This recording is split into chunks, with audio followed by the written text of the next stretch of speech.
Hello बच्चों, नमस्कार, सत श्री अकाल जी, वालेकुम सलाम, राम राम, राधे राधे। एक बार फिर से स्वागत करते हैं यूपी बोर्ड हिंदी मीडियम के सबसे बड़े और सबसे ज्यादा विश्वसनीय चैनल पर। जैसा कि सबको पता है कि 5 नंबर वाले क्वेश्चंस को लेकर बहुत ज्यादा डिस्टर्बेंस में रहते हैं और उनको दिक्कत होती है कि 5 नंबर के मोस्ट इंपॉर्टेंट क्वेश्चंस कितने हैं, कैसे हैं, किस प्रकार से पूछा जाएगा और कौन कौन से क्वेश्चंस आने की संभावना 98% से ज्यादा है।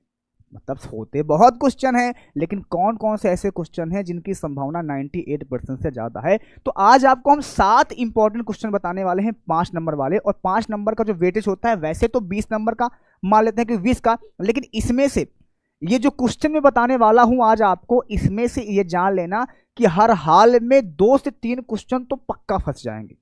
ये 100% मैं तुमको गारंटी देता हूं। आप पेपर में मिला के बैठ लीजिएगा। सबसे पहली चीज है, आज का क्वेश्चन बताने वाला हूं। अगर आप कहोगे कि सर हमें इसके आंसर भी चाहिए, तो हम तुम्हें आंसर भी दे देंगे। और बहुत सारे बच्चों को तो पहले से ही इसका आंसर पता होगा और जानते होंगे। तो चलते हैं, स्टार्ट करते हैं। बहुत ज्यादा आपके टाइम को हम खराब नहीं करेंगे। सबसे पहला जो क्वेश्चन हमारे पास होगा बेटा, वो तुम्हारे चैप्टर का होगा। कौन से?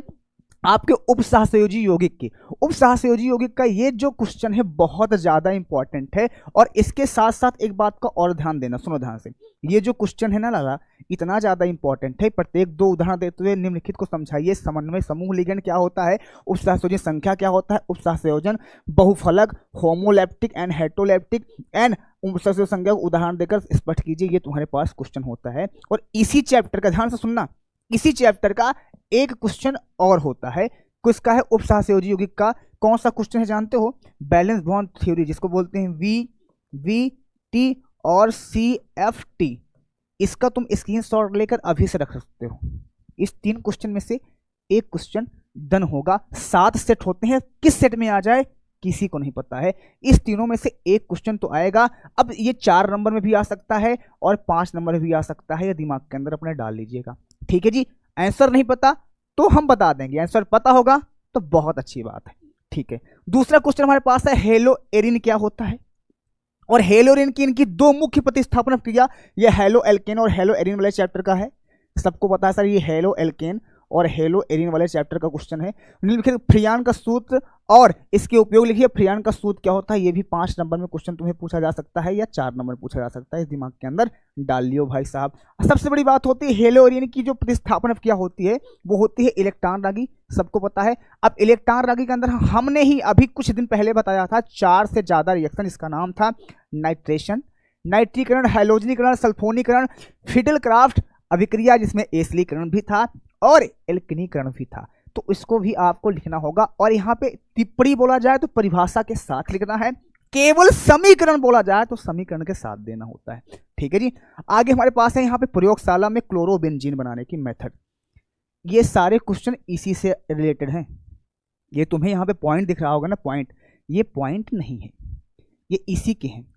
हर ईयर, यहाँ पे मैंने ईयर नहीं लिखवाया है, थोड़ा सा लिखवा दिया है यहाँ पे। हर ईयर में पूछा जाने, लेकिन इसमें से बहुत सारे का मैंने ईयर ही करवा दिया है इस बार का। तो सारे एक ही चैप्टर क्वेश्चन है। ये भी या तो ये पूछा जाएगा, या तो ये पूछा जाएगा, या तो ये पूछा जाएगा, या ये पूरा अलग से ही पूछा जाएगा। ये दिमाग के अंदर डाल लियो अपने, ये पूरी तरह से अलग से ही पूछा जाएगा, दिमाग के अंदर डाल लियो। टेक अ स्क्रीनशॉट फट से। चलो जी आगे बढ़ते हैं। क्लोरोबेंजीन, ये उसी में का है, ये इसी में का है, ठीक है। दूसरा क्वेश्चन है इसी में का है, इसी में का है, इसी में का है। तो ये चेक कर लो, ये 2024 में पूछा गया था, ये आ गया है। देखो यहाँ पे नाइट्रीकरण, हेलोजनीकरण, Cl2 से यहाँ पे सल्फोनीकरण, और यहाँ पे H2SO4 से सांद्र अभिक्रिया करवाता है। 2023 और 24 में लगातार पूछा जाने वाला क्वेश्चन है ये, ठीक है जी। चलो आगे बढ़ता हूँ। ये तीसरा क्वेश्चन हमारे पास है, फिनाल बनाने की 2 विधियां लिखिए। निम्नलिखित से किस प्रकार क्रिया करता है तथा बताना है तुम्हें। यहाँ पे ब्रोमीन जल से रिएक्शन करवाना है, इससे करवाना है, ये क्वेश्चन पूछा गया है। और बेंजीन डाई एजोनियम क्लोराइड से फिनाल का विचलन लिखिए। फिनाल के निम्न साथ होने वाली अभिक्रियाओं का समीकरण लिखिए। बहुत इंपॉर्टेंट है भाई। यहाँ पे पहला क्वेश्चन NaOH के साथ है, दूसरा HNO3 के साथ है, तीसरा H2SO4 के साथ है। ये सारे अगर आपने नहीं पढ़े हैं, हम करवा देंगे। क्वेश्चन बताने के पीछे का सिर्फ ये ध्येय था हमारा कि तुम एक्स्ट्रा भागोगे। अगर तुम्हें क्वेश्चन पता रहेगा ना, तो उसके लिए तुम मेहनत करोगे। बात इतनी सी है और कोई बात नहीं है, ठीक है जी। चलो बहुत बढ़िया। अगला क्वेश्चन हमारे पास है, क्या होता है। ये हमारा एल्डिहाइड कीटोन वाले चैप्टर का है। रासायनिक अभिक्रिया के साथ अभिक्रिया करता है केवल जैसे टालिन अभिकर्मक है, HCN है, सोडियम हाइड्रोजन सल्फेट है, यहाँ पे RMGX है और फेलिंग बिलियन है। ये हमारे पास क्वेश्चन पूछा गया था, ये प्रीवियस ईयर का क्वेश्चन भी है, ये लगातार से दोहरा रहा है, मतलब ये पिछले कई साल से लगातार आ रहे हैं क्वेश्चन, ये जान लो आप। तो ये है 5 नंबर में, तो ये होता है। और कैसे करना है ये तो हम बता ही देंगे, तुम्हें टेंशन लेने की आवश्यकता नहीं है। लेकिन हाँ, कमेंट में बताइएगा अगर तुम्हें इसका सलूशन सच में नहीं पता है, जो हमारे बैच से थे उनको ये आ रहा है कि नहीं आ रहा है। नहीं आ रहा है तो हम अभी हैं तुम्हारे लिए यहाँ पे सक्षम, और तुमको पूरी चीजें करवाएंगे, तुम्हें टेंशन लेने की आवश्यकता बिल्कुल नहीं है, ये हम पर तुम विश्वास रखो। ठीक है जी, चलो आगे बढ़ते हैं। यहाँ पे निम्नलिखित पदों में आप क्या समझते हैं बताइए जी। साइनोहाइड्रिन, सेमी कार्बोजोन, एसीटल और एल्डोल, ये भी तुम्हारा एल्डिहाइड कीटोन का ही है, इस बात को जान लेना है।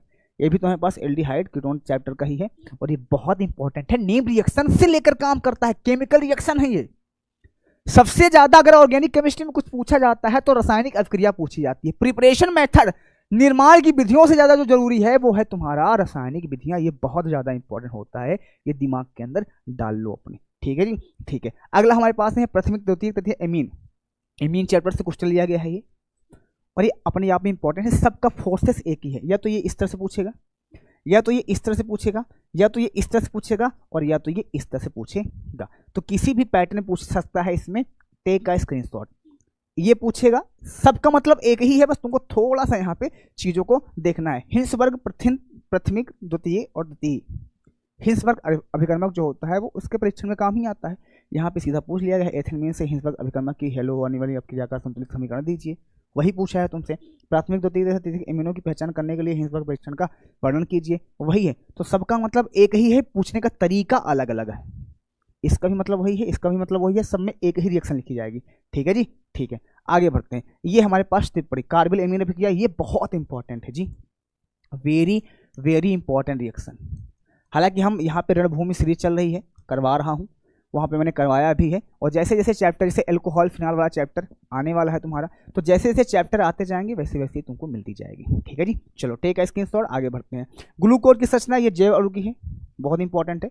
और ग्लूकोज की संरचना सूत्र लिखिए, इसकी 3 रासायनिक समीकरणों का वर्णन कीजिए जिसमें पॉलीहाइड्रोक्सी एल्डिहाइड होना सिद्ध होता है। 2014, 15, 16, 18 पूछा गया है। ग्लूकोज में या एल्डिहाइड 5 समूह की उपस्थिति की पुष्ट अभिक्रियाओं के समीकरण द्वारा कीजिए। ग्लूकोज तथा फ्रक्टोज के 2 रासायनिक समीकरण लिखिए। सबका वही अपना लॉजिक है, सबके क्वेश्चन पूछने का तरीका अलग अलग है, बाकी क्वेश्चन सेम ही होता है। ठीक है भाई साहब, तो ये दिमाग के अंदर डाल लियो अपने। ठीक है, चलो अब ये हमारा हो गया लास्ट क्वेश्चन हो गया, बस इतने ही क्वेश्चन हैं, और इतने क्वेश्चंस को तुम्हें यहाँ पे 5 नंबर में तैयार करना है। और इसमें से मैं इस बात की तुम्हें गारंटी देता हूँ कि इसमें से एक बात तो जान लेना कि 2 से 3 क्वेश्चन तो ऐसे हैं, या तो ये अथवा में मिलेंगे तुम्हें, या तो तुम्हें मेन हेडिंग पे मिल जाएंगे। अथवा करके भी मिल सकते हैं, मेन हेडिंग मिल जाएंगे, और ये 100% श्योर है। अगर नहीं लिखे हो तो इसको अपनी कॉपी के अंदर लिख लेना, कमेंट में बता देना कि इसका आंसर नहीं मिला है कि मिला है, हम समझाएंगे चीजों को। लेकिन एक बात जान लेना, किसी भी चीज को मैं डायरेक्टली तब तक लेके नहीं आऊंगा जब तक चैप्टर खत्म हो जाए। चैप्टर खत्म होगा, मोस्ट इंपॉर्टेंट क्वेश्चन पर ही आऊंगा, अनसॉल्व पर आऊंगा, सारी चीजों को खत्म करूंगा एक एक करके। तुम्हें टेंशन लेने की आवश्यकता नहीं है। क्वेश्चन नहीं बन रहे हैं तो पहले सिलेबस खत्म करो, फिर क्वेश्चन बनना स्टार्ट हो जाएंगे, लेकिन पहले सिलेबस खत्म होना चाहिए। ठीक है जी, मिलते हैं नेक्स्ट क्लास में, तब तक लिए बाय बाय, टेक केयर, इसी तरह प्यार बनाए रखिए।